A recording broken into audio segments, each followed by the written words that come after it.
नमस्कार विद्यार्थी मित्रों, अगले वीडियो में हमने आगे के व्यंजन हम सीख चुके।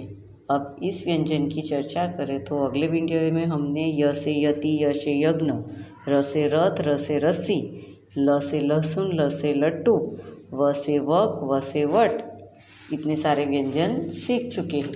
अब इस व्यंजन की चर्चा करें तो विद्यार्थी मित्रों, आप देख सकते हैं कि स से सलगम, यहाँ हम आपको बताने का प्रयत्न करेंगे कि ये सलगम यानी क्या। तो આપણે ગુજરાતીમાં बीट बराबर सलाडनी अंदर बीट खाए छे, तो यही हिंदी में उसे सलगम कहा जाएगा। तो चित्र में आप देख सकेंगे और समझ सकेंगे विद्यार्थी मित्रों। और दूसरा है शरबत, जो हम पीते हैं, शरबत, यहाँ शरबत है, तो यह शरबत नींबू का शरबत बनाया जाता है, इत्यादि कई फ्लेवर में शरबत मिलते हैं और हम उसे पीते हैं। तो स से सलगम और स से शरबत। अब विद्यार्थी मित्रों, हम उसे लिखने का प्रयत्न करें तो ऊपर लाइन बना दो, हिंदी वाली साइड में लाइन बना दो, र से रथ लिखो और गोल ऊपर कर दो। ये हुआ स से सलगम और स से शरबत। अब हम उसे थोड़ा बड़ा करके व्यवस्थित आपको समझाने का प्रयत्न करेंगे विद्यार्थी मित्रों। तो यहाँ आप देख सकते हैं कि ऊपर लाइन बना दो, घुटना है हमें, र लिख दो, थोड़ी बिंदी कर दो, साइड पर लाइन। ये हुआ स से सलगम और स से शरबत। 3 बार इसी प्रकार हम घुटते जाएंगे विद्यार्थी मित्रों। और ये हुआ, ये 3 बार हमने घुट लिया। अब हम नीचे सीधे हिंदी की लाइन कर देंगे, र से रथ, बिंदी, और ये हुआ हमारा स से सलगम, है ना विद्यार्थी मित्रों। बहुत ही इजी है लिखने में, एकदम सरलता से हम लिख सकेंगे, स से सलगम, है ना। इसी प्रकार हम पूरी लाइन जो है बनानी वो बनाते जाएंगे और व्यवस्थित रूप से लिखते जाएंगे। तो विद्यार्थी मित्रों, क्या बोला जाएगा इसे, स से सलगम, स से शरबत। अब हम आगे के व्यंजन की बात करें विद्यार्थी मित्रों, तो ये हुआ हमारा स से षटकोण और स से षटपट। तो देख सकते हैं चित्र में षटकोण तो हमने सभी ने देखा है और चित्र में देखकर उसे हम समझ भी सकते हैं। अब षटपट यानी यहाँ हम देखें तो ये हुआ આપણે ગુજરાતીમાં વંદો बराबर, और कॉकरोच, जिसे हिंदी में क्या बोला जाएगा, सड़पत।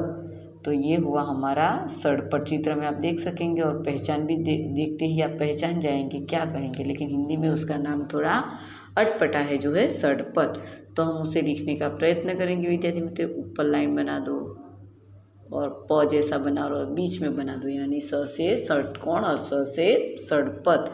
अब हम नीचे की ओर लिखने का व्यवस्थित रूप से प्रयत्न करेंगे विद्यार्थी मित्रों। तो थोड़ा बड़ा करके हम लिखें, तो ये ऊपर की लाइन बना दो, प से प लिख दो और ऐसे बीच में लाइन बना दो। ये हुआ हमारा स से षटकोण और स से सड़पत, है ना। व्यवस्थित रूप से आप 3 बार उसे घूट लेंगे और नीचे के रूप में भी उसे आप व्यवस्थित रूप से लिख सकेंगे विद्यार्थी मित्रों, ना। अच्छी तरह से हम करेंगे तो आप अपनी अक्षर लेखन में व्यवस्थित रूप से बनाते जाएंगे, है ना।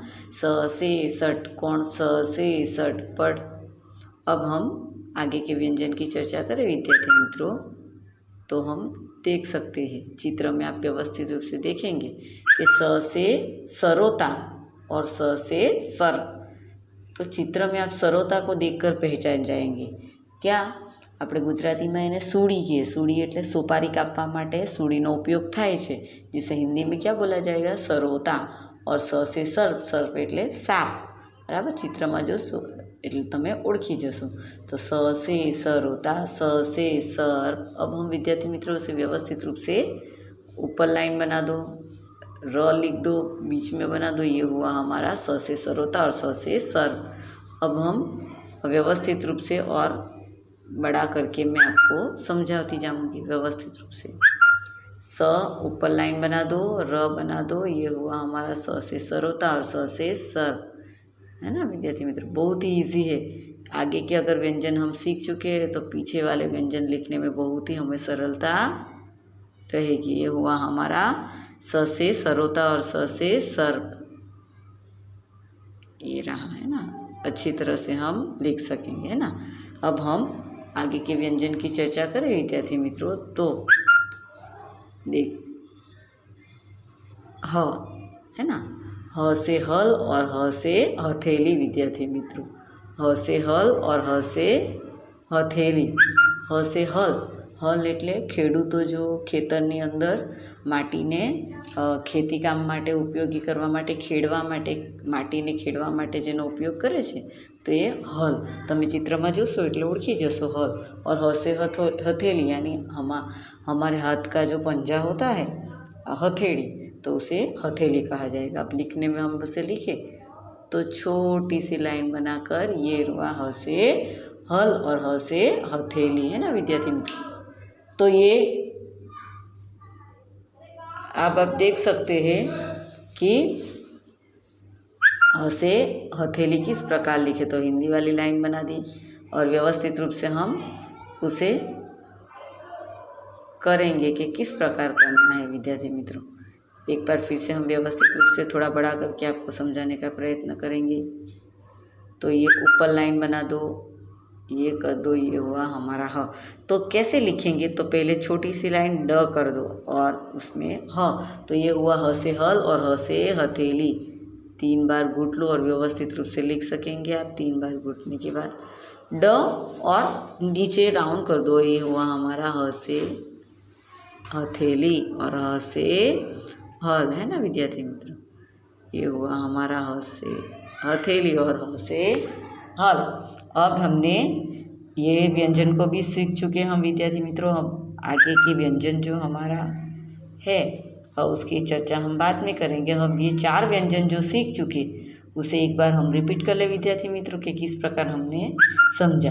तो स से होगा सलगम और स से शरबत, स से षटकोण और स से षटपद, स से सरोता और स से सर्प, ह से हथेली और ह से हल।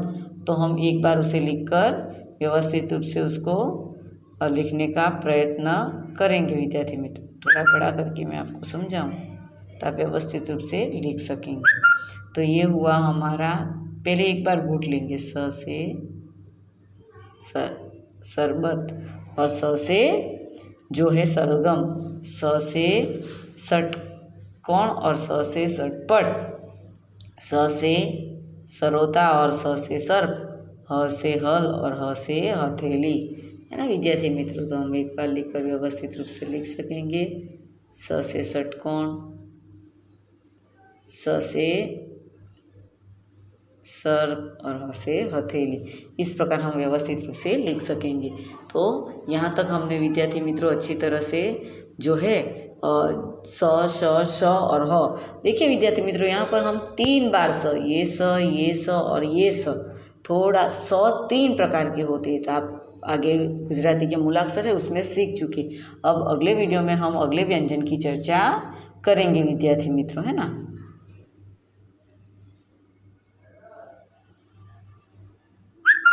नमस्कार।